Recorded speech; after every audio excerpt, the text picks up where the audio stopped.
Okay, we're looking at the Swiss franc, US dollar Swiss franc, and what I want to show you here is we've had this nice trend down, nice downtrend, and the trend line, the downtrend line has been broken. Price has moved in these nice ranges here, as we can see.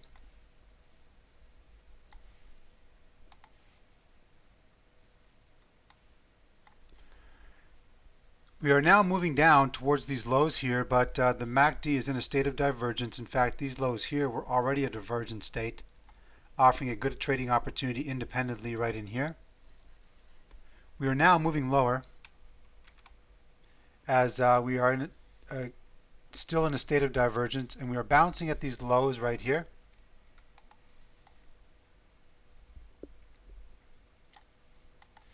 Bouncing at the lows, and for good reason.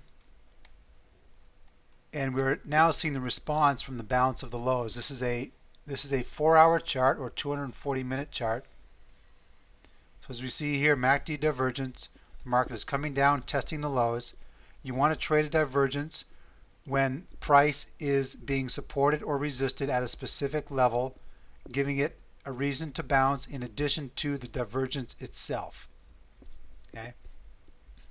Now let's go down to the 60-minute chart. Here is our low. Let me give you a specific price on this on the 4-hour charts just so that you can see, so that you're with me. This price right here, you see this low right here, we are at 120.20 to 25, let's say. All right, you see the number down here, 120.20 to 25. That's our low where price is currently bouncing. And as we pull up the 1-hour chart, we are at 120.20, so this gives us just a more finite look, and it also gives you a feel for the difference between the 1-hour and the 4-hour. So we're at 120.20. If we get a closer look, here's the lows that we saw on the 4-hour chart. Let's spread it out again. Now we see price responding to the lows very nicely.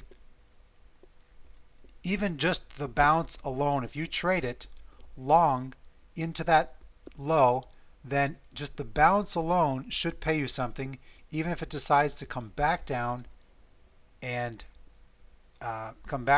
move through the lows.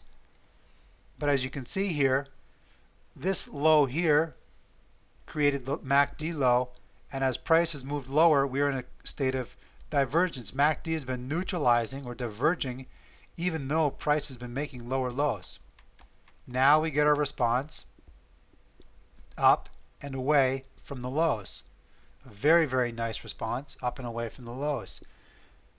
This dark red line is our central pivot, and this is our first support level, which also converges with the support. And we bounce. And we bounce up to this level of resistance.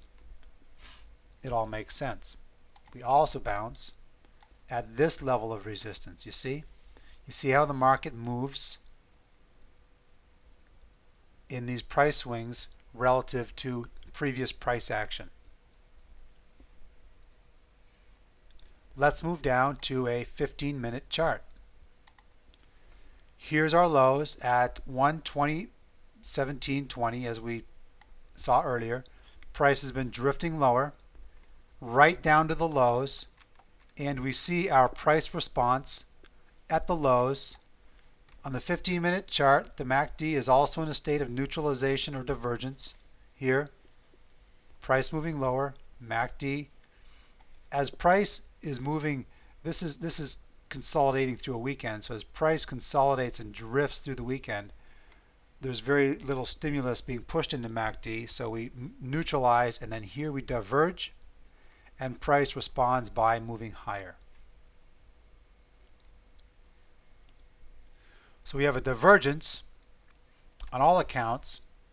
We have a divergence on the We have a divergence on the 4-hour, the 1-hour, and the 15-minute, all combined, all at a base level of support, and price responds accordingly. The more MACD divergence you have on more time frames, the higher the probability the bounce. As well, the fact that it was a key level also suggests that we are very likely to see a bounce at that level. The MACD is simply one component that further supports the probability of a bounce at this level.